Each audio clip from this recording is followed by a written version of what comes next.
Join Stella Academy, Goa's best coaching for IIT, JEE and medical exam preparation. Best online learning experience only at Stella Online Courses. Call us now. 2600 से ज़्यादा श्रमिक ट्रेनें चल चुकी हैं। 35 लाख से ज़्यादा प्रवासी श्रमिक इन ट्रेनों का उपयोग कर चुके हैं। रेलवेज़ का हम शुक्रिया अदा करते हैं कि उन्होंने 1 जून से 200 रेगुलर ट्रेन्स भी चलाने का बंदोबस्त किया है और अभी तक 14 लाख से ज़्यादा बुकिंग हो चुकी है। इंटरस्टेट बस मूवमेंट द्वारा भी 40 लाख माइग्रेंट वर्कर्स से ज़्यादा यात्रा कर चुके हैं और आज MHA, रेलवे, स्टेट्स और यूटीज़ मिल करके इस पूरे प्रोसेस को और भी सुगम बनाने के लिए और भी फैसिलिटेट करने के लिए जुटा हुआ है।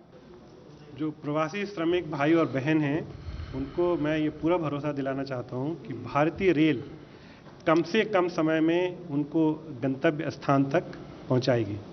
और जैसे मैंने कहा कि आज तक हमने 35 लाख जो सूचीबद्ध हमारे यात्री थे जिन्होंने इंटर स्टेट ट्रेवल किया, एक स्टेट से दूसरे स्टेट में गए, और विद इन स्टेट भी करीब 10 लाख यात्री ट्रेवल कर चुके हैं। और आने वाले दिनों में हमने 10 दिन के लिए एक रिक्वायरमेंट वर्कआउट कर रखी है। जैसा मैंने बताया 2600 ट्रेनों का करीब 36 लाख यात्रियों का एक आंकड़ा हमने वर्कआउट किया हुआ है, जो डिफरेंट स्टेट गवर्नमेंट से हमको रिक्वायरमेंट मिली है। लेकिन मैं ये बताना चाहूँगा सबको आपके माध्यम से कि ये जो श्रमिक स्पेशल ट्रेन है ये तब तक जारी रहेगी जब तक इसकी रिक्वायरमेंट है, जब तक इसकी ज़रूरत है।